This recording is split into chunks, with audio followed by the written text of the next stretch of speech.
nonprofit MBA purpose is to provide new business insights and fresh creative ideas for executive directors and their teams that will help them improve their organization. Here is your host, Stephen Halasnik. Welcome, everyone. My name is Stephen Halasnik. I will be your host for today. I am co-founder of Financing Solutions, and we are the leading provider of lines of credit for small nonprofits in the United States. Today, I am excited to be speaking with Tina Dietz from Twin Flames Studios. And today's topic will be mobilizing sponsors and donors with podcasts for nonprofits. Tina Dietz is an award-winning and internationally acclaimed speaker, audiobook publisher, corporate podcast producer, and vocal leadership expert. You might have come across her on ABC, Inc., Forbes, or in the Huffington Post. And she's the host of the eagerly awaited new podcast, Drink from the Well. Tina is the CEO of Twin Flames Studios, where they harness the power of the human voice and technology to amplify leaders who change the world. Tina, welcome to today's Nonprofit MBA podcast. Thanks, Stephen. It's lovely to be here. You know, when I was looking at your bio, sometimes I have to, almost every time, I have to tweak it down so that it's good for the podcast. But when I read through this thing, which I was thinking of changing it, but I said, for a nonprofit, for an executive director or for someone at a nonprofit, this part where the bio says, where they harness the power of the human voice and technology to amplify leaders who change the world. I was like, that's good, because that's true. I mean, when I see what the nonprofits that our listeners are, where they're real, they have a purpose, don't they? They have a tremendous purpose, and that's everyone that we work with. That this power that we have to get our voices out onto the airwaves at will now, without the intermediary of a terrestrial radio station or any other kind of barriers between us and the people we're trying to reach, is a tremendous privilege, and we love to make use of it for those people who are out to make a difference. Yeah, the only difference, I think, I do two podcasts, actually. I do one called the Nonprofit MBA podcast, but I do another one called the Entrepreneur MBA podcast. But it's so much, listen, you could have that dynamic business owner who really, really believes in their mission and they're completely passionate about it. But every nonprofit executive director that I know, that I've spoke with, that we have as clients that have been, that sometimes have been on the podcast, they are really passionate about their mission. And so, I really like what you're talking about, and I'm going to be interested to hear what you say about how you can amplify your voice as a nonprofit leader about, and how do you utilize that to mobilize sponsors and donors. So let's hit that right out of the gate. Tell us a little bit about how you think podcasting can really, mobilize sponsors and donors. There's a number of ways that this can break down. So I'm going to pause, because otherwise I'm going to be a bit of a fire hose, and it's just going to be me talking for 20 minutes. And that's no fun on a podcast. Of course, we produce them, so yeah. I've got to walk my own talk on that, right? But I started my career in the nonprofit world. I'm actually a therapist by training, and I worked with universities. I started a grassroots nonprofit with young people, teenagers, in the leadership and self-expression space. And I always felt with nonprofits that one of their biggest challenges was overcoming this desire to constantly put the mission first, and at the cost of the voices of the leadership of the organization, and almost an over humility that you see in nonprofits. But it's a little bit of the death of creativity by committee. And that I found very frustrating at the time when I was in the nonprofit world. And where podcasting really makes a difference is allowing nonprofits to create a voice for their brand, a voice for their organization. I call this a thought leadership avatar, and have that voice come through their podcast so that it is a direct communication conduit into the hearts and ears of the people that their nonprofit is impacting, and to create awareness into that space. So there are ways to direct add value to sponsors. There's a way to attract more donors. But the most important thing is creating this deep human voice of the cause itself, of the actual nonprofit, in a way that can be challenging if you're trying to do it in writing or on video or in other ways. I believe there's a place for all of those mediums, by the way. Podcasting isn't the be all and end all. But because we're humans having a human conversation, podcasting has some advantages. So I have to ask, because I want to. Could you give us examples of people who have in the nonprofit sector, and I don't know, maybe you just don't have a lot of them, but can you give me an example that of executive directors or leaders at nonprofits that have really used podcasting creatively? We're actually not seeing a lot of this. So that's actually why I wanted to come on the show Yeah. today, because we work a lot in the world of organizational, corporate, business podcasting. And the entertainment world has taken full advantage of podcasting. The business world has taken full advantage of podcasting. But the nonprofit world, for whatever reason, even though there are kind of nonprofit consultants and leaders, we're not seeing as many organizations take advantage of this medium. And I understand that it can be complex, but particularly when we're talking about how people are consuming information, people, more than a third of Americans are listening to podcasts weekly. The average podcast listener listens to 7 podcasts a week. And the average listener is also listening to at least 40 minutes of talk time on every single episode of a podcast. The average listening or watching time for a video is 2 minutes.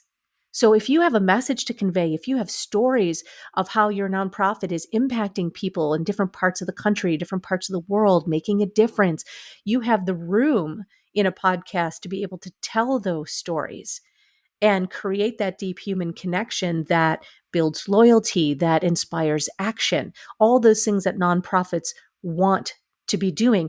And it can also help build the reputation of a company. So nonprofits often are, coming up against the issue of, where is my money actually going if I'm a donor? Are they actually, using the money the way they say they will? You can create incredible social proof through the storytelling in a podcasting and create that deep trust through this universal power of the human voice.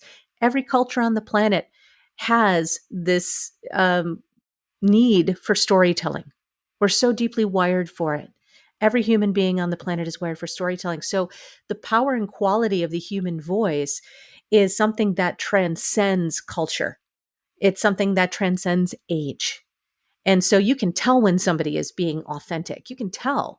There's some really interesting research out there that says, when you have the voice alone, just audio, people can pick up cues of dishonesty much easier than when it's audio and video.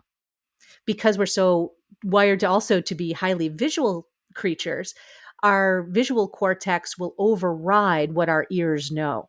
So if somebody is giving off all of the visual cues that they're honest, but they're giving off audio cues that they're dishonest, we'll believe them because the audio or the visual cues will take over. But if you hear them just on audio, it's very hard to fake it. Extremely hard to fake it. So all of these factors are things that we can take and look at in the world of nonprofit and say, how is this going to serve relationships with donors? How is this going to serve relationship with sponsors? And certainly, we can talk about adding value for sponsors by in a couple of different ways, both having sponsors as guests as well as having sponsors be sponsors to pay for the budget for a podcast. It's actually a pretty easy sell in my opinion. I was going to talk about that too, since I do my own podcast. I've been doing them I'm in my 4th year, and let's cover that right now. I originally got involved because, the one thing I've learned in business is sometimes you just got to move forward and try it, and things come out of that effort. And because it's very inexpensive to produce a podcast, I said, you know what, I'm just gonna do it, and we'll see where it goes. And I I like doing them, so that's fun.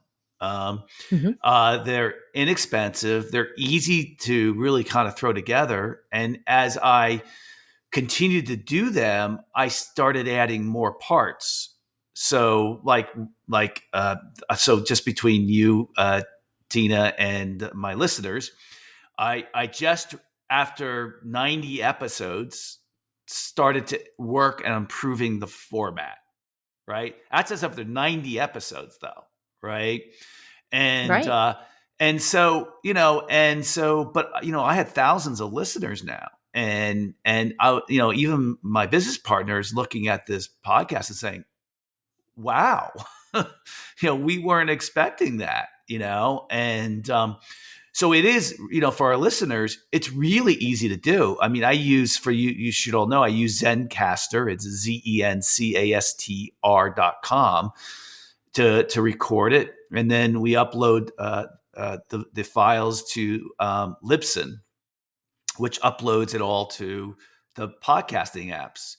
And even you don't even have to upload it to the podcasting apps, because a lot of people listen to podcasts through our website, which is, That's an interesting little piece of information, because most podcasts are not listened to through websites. So that what that tells us is that your listenership and your positioning is very niche to a very specific audience. yes. And that's perfect.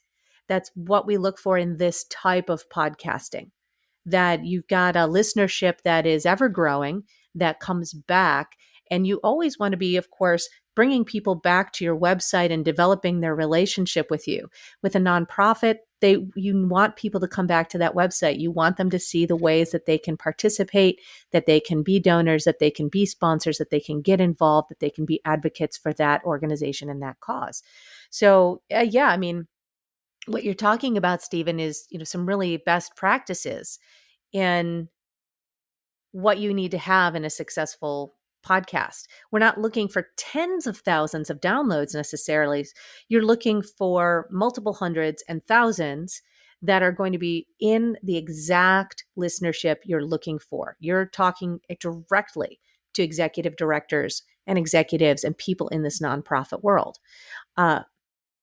You're not Joe Rogan. You're not Dax Shepard. That's an entertainment podcast that's going to have a very different strategy than these niche educational podcasts are going to have. Yeah. I got to stop and do an advertisement. But what we're going to do when we come back from that advertisement, I think Tina and I are going to brainstorm as to some good ways that, maybe that a nonprofit can use it for sponsors and donors. We're just going to do some things off the cuff, and kind of come up with some ideas. So, I mentioned before, I'm the co-founder and managing partner of Financing Solutions, and we are the leading provider of lines of credit to small nonprofits. Most nonprofits don't even know that they have the ability to get a line of credit, because it was so hard. It's so hard to get a line of credit with the commercial bank. There's specific reasons for that. They want collateral, they want personal guarantees, which is both something that we do not require. And our line of credit program is easy, inexpensive, and costs nothing until used, making it just a great cash backup plan. It's mostly used, the line of credit, for emergencies. You can use it for whatever way you want, but mostly 75% of the time, the line of credit is used for payroll, because you can't miss paying your people. And we all know that there's sometimes ups and downs in cash flow due to reimbursements and funding and things like that. And that's what makes a line of credit great for not only a nonprofit, but for a business. If you'd like to learn more about the program, please visit us at nonprofitmbapodcast.com or call us at 862-207-4118. And if you decide to apply today, we will even give you a $250 credit on file And just remember that the time to set up a line of credit is when you don't need it, so that when you do need it, it's ready to go. And because it doesn't cost anything to set it up, or doesn't cost anything when it's not being used, it's just a great backup plan. So let's get back to our podcast. So we were talking about how to, mobilize sponsors and donors. I mean, one of the things you said, Tina, that it really resonates with nonprofits, because nonprofits over the last 10 years, we all know in the nonprofit world that storytelling is so ubiquitous with the idea of being a nonprofit, that's what everyone's been taught. Tell stories. And certainly a podcast is a great way to tell a story. So, I mean, one of the ways that I can see, and then Tina, maybe you can jump in with some of your ideas. I'm on a couple boards for nonprofits, and I can see where, we could use the podcast to tell the stories of the people we're helping. Exactly. Right. So I can really, really see that.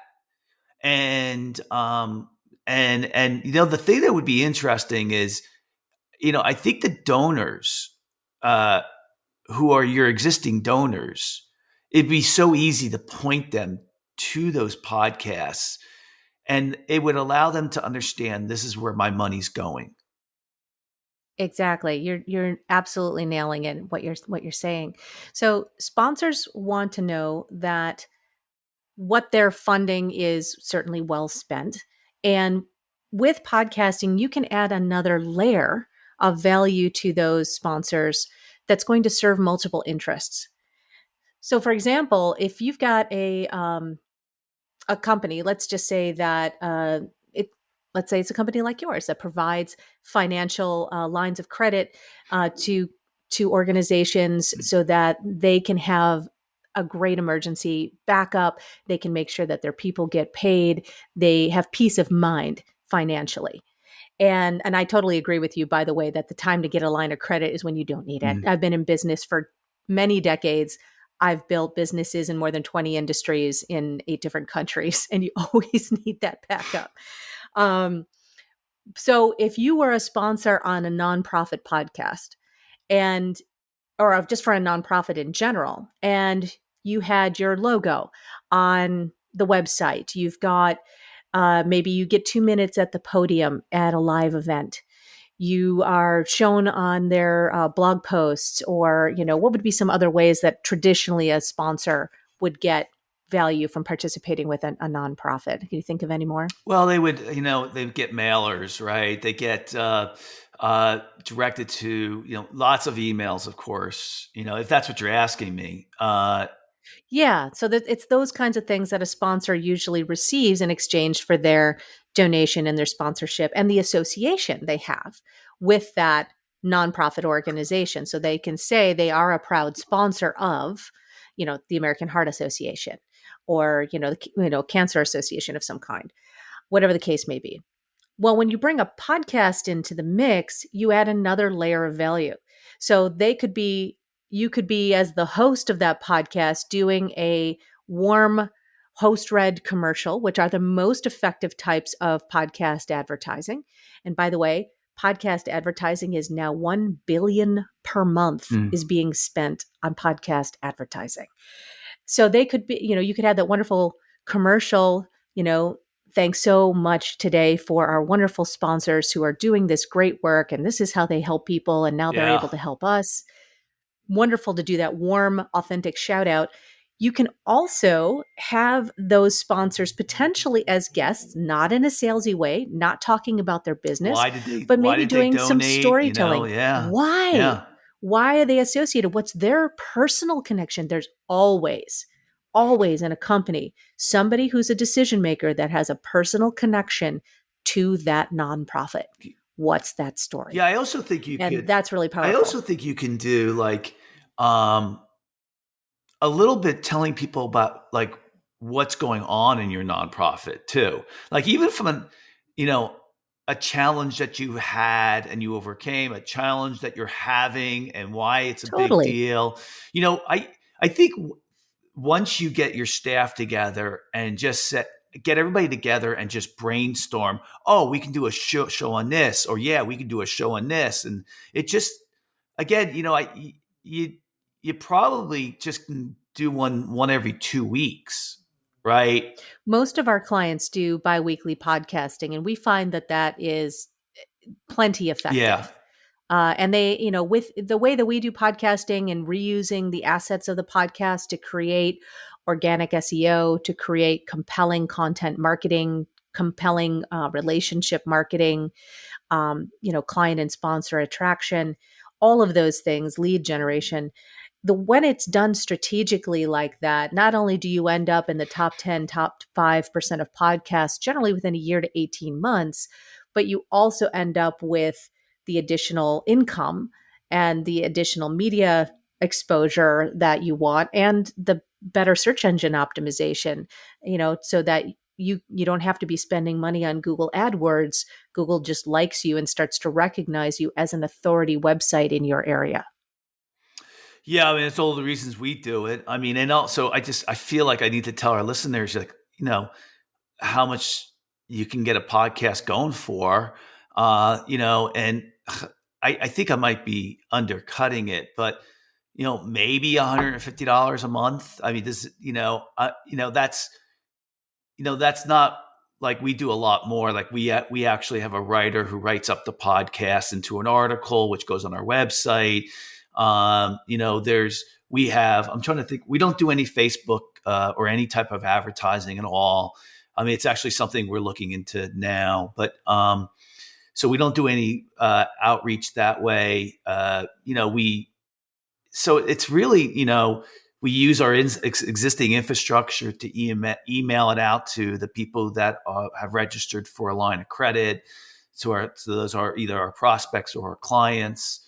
So it's really not, that $150 I gave you is not for the writers and stuff like that. That's a little different.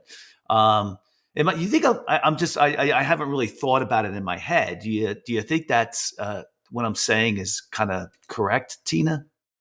No, but then again, I own a podcasting company and we'd never be able to run a company on $150 a month on a Yeah, podcast. yeah.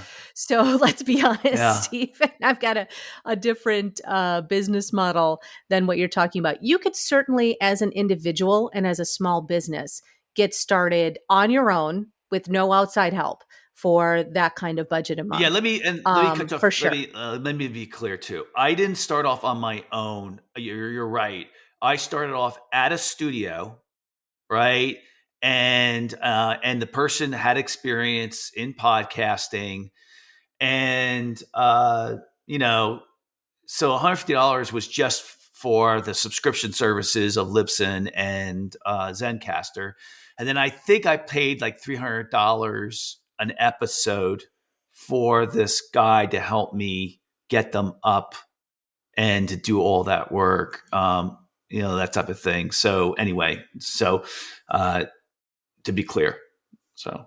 Sure, absolutely. Well, it also depends when you're working with. I've worked with solopreneurs. I've worked in entertainment. I've worked with people to develop corporate podcasts and also organizations that have multiple layers of compliance and things like that, like in the financial world.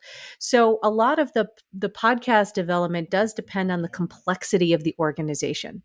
For a small nonprofit that is being run by a core group of people, if they have the bandwidth and the time, that's usually where you run into issues, to develop and run all the pieces of a podcast on their own, you can get by with a definitely with a smaller budget.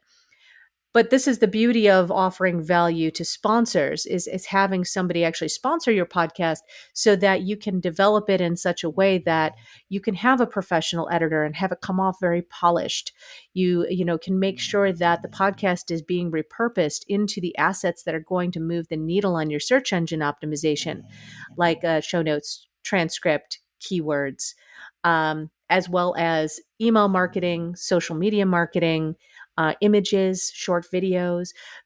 You can create all of your content marketing in a really robust way just from a podcast and have reusable content that then gets sliced and diced a bunch of different ways that is relatively easy to produce. The difference between if you hire a writer to write a researched article, something that you'd be able to get produced, say, in Forbes, a really good writer who's going to go out and do that for you is going to be anywhere from 500 to 1,000 or more dollars for 1,000 to 1,500 word article, industry specific. You can get your podcast produced with all those assets for that type of price and have 2 episodes a month with with a whole bunch of marketing assets for the same type of budget. And then you can always turn it much easier into an article later that's not going to cost you as much, even if you hire a writer. So all of this is very strategic and should be part of a larger marketing plan that a nonprofit has. And that's one of the things that we do when we're working with companies to see what package, what elements are going to be the right fit to make sure that the budget makes sense, that the resources spent make sense, and that the return on the investment is there. Yeah, and to be clear, if knowing what I know now, it's not exactly my personality, but I wish I had started in the beginning producing a higher quality podcast from the start. And the problem is the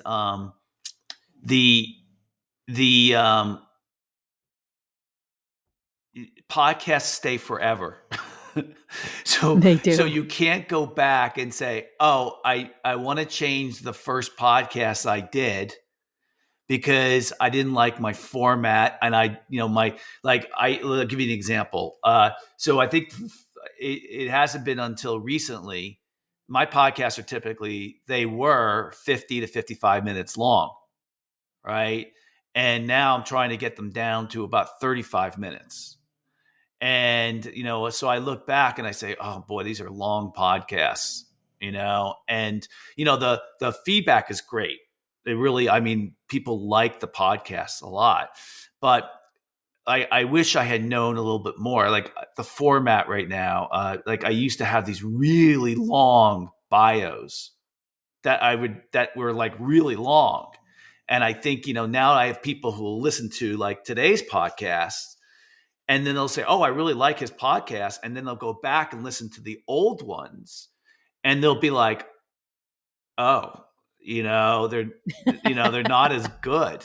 Well, that's almost always the case with podcasts, even with professional podcasters, Oh. with the team behind them. Podcasting tends to get better over time. Oh. It like most formats that are creative in a way that require development and that are not necessarily being backed by a large production team. It is. And by the way, if you can re-edit and resubmit those, but most people don't, because it honestly isn't necessarily worth your time. People will go back in the back catalog. We see this, we track this with our clients all the You're right. I time. could do it, but Yeah, but is it worth your time? People are more likely to listen when they first find a show to one of your last 6 to 10 episodes. They'll start with one of your recent episodes that catches their eye. Then they might go back all the way into your back catalog. But let's face it, in the society and the attention span we have, like we have the attention span of a goldfish these days, most people don't have the patience to scroll all the way back through 90 episodes and start at the beginning, unless it's a topic that's really, really intriguing. So, all that to say, you're safe not re-recording your first 10 or 20 episodes, Yeah. because now you have 90. And that kind of staying power is one of the hallmarks of credibility in the podcasting world. There's something called pod fade, where people get into podcasting, they don't realize that it does require thinking ahead, and it's not just sitting down in front of a microphone and popping something up through Anchor, because Anchor is a free platform to distribute podcasts. There's more to it than that. So they'll do 4, 5, 6 episodes and they'll be gone. So only 22% of podcasts that are actually listed as podcasts available on, say, Apple Podcasts are actually actively producing podcasts at this time. Yeah, what's the statistic? Maybe you said it and I missed it. The only 2% a podcast go past 6 episodes or something like that. It's some crazy number where Yeah, it fluctuates, but it's definitely more than 50-60% of podcasts don't make it past 7 episodes. yeah, it's some crazy Yeah, and number. only 22% of podcasts that are listed in podcast apps are currently producing episodes. Yeah, and sorry, So go ahead. it's an interesting thing. Yeah, what's interesting too is how the podcast doing them open up avenues that I didn't think we're gonna like the idea of posting an article for SEO, search engine optimization, which is for Google purposes, which is one of the main things we do. So it's also to get links from other websites to my website, which helps search engines. For a nonprofit, it may not be as important to them, but it's interesting how the avenue itself of podcasting opened up other avenues of storytelling, social media, being able to get more material out on your social media sites about a podcast you did, and honestly, with me, it's the other thing. I am a audio and visual learner, so I don't.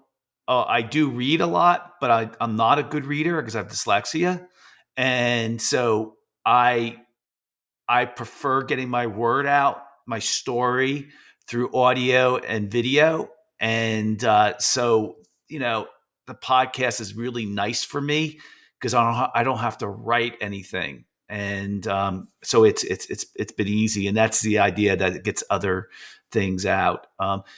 So uh, if people said, okay, Tina and Steven, I've bought into this idea, I'm going to start a podcast. I mean, I think that I would highly recommend that they bring Tina on. That's what I would recommend. Okay. Because I think my lesson says, if you're going to do it right. Bring somebody on who can bring you up that learning curve real fast. Tina, tell us what you would do to help somebody. Well, and I think it's interesting what you said though about your own experience with podcasting, what you would do differently, because a lot of what we do with companies at first is to determine the feasibility of a podcast. Does it make sense? And that is really the first step. What else do you have going on? What are your values? What's your bandwidth? What's the structure of your organization? And we usually start with a conversation about just that, because I subscribe to the idea that there is no one size fits all solution. But if we can sit down and understand what your goals are, who you want to be reaching, where's the heart and soul of your nonprofit or your company, then we can make a solution that either fits, or we can have you be very clear that maybe podcasting isn't a good fit for you, instead of wondering about it or experimenting with it on your own when your time would actually be better spent doing something else. I'm very pragmatic in business, always have been.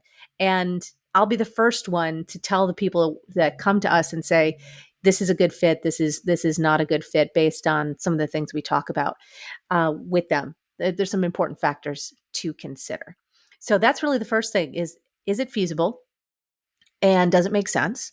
And if it does, then we can see how we can tie the pieces of their goals together with a podcasting solution. So this might just go ahead, be jumping into creating an ongoing show.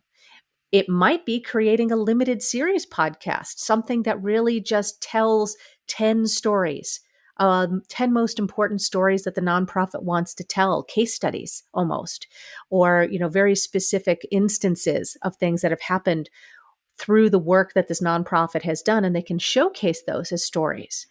Could be another potential solution. We also can use podcasting if they have large events and showcase the event before, during, and after using audio. And I will touch on something you said, Stephen, which is about the learning styles of folks. Most people listen to podcasts because they do want to learn something. More than 75% of podcast listeners report they go to podcasts to learn something. Not everybody is a audio learner or kinesthetic learner or a visual learner. And I hear this all the time. Well, people are primarily visual learners. Yes, And that doesn't mean we need visual cues to learn. And we're not talking about step-by-step instructions when we're talking about podcasting.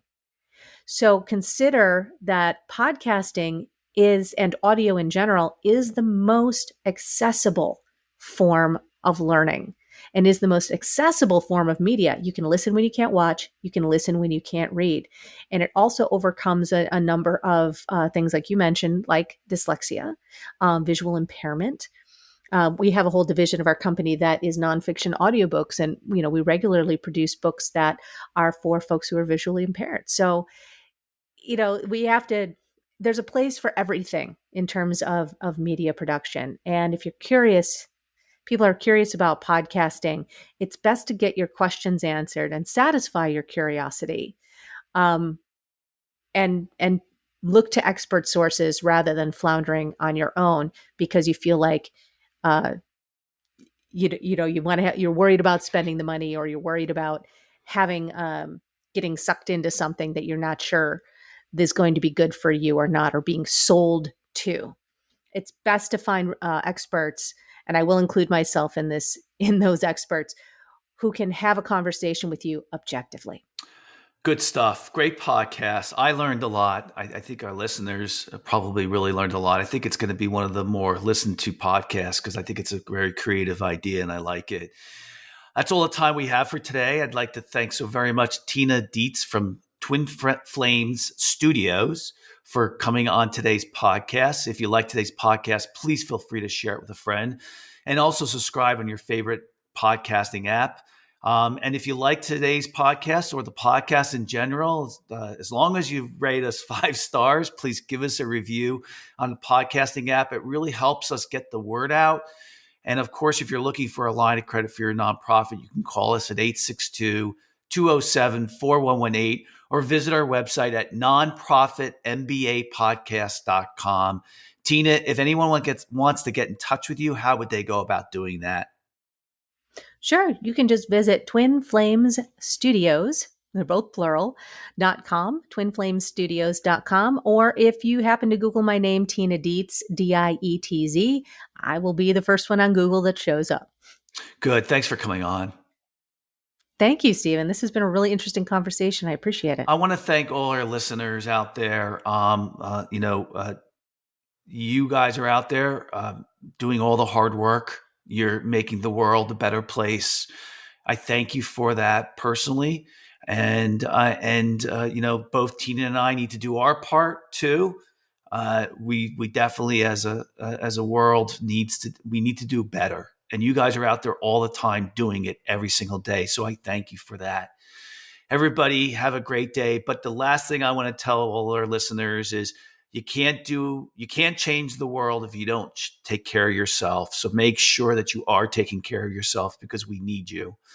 Everybody have a fantastic day. And then please listen to the next Nonprofit MBA podcast. See ya.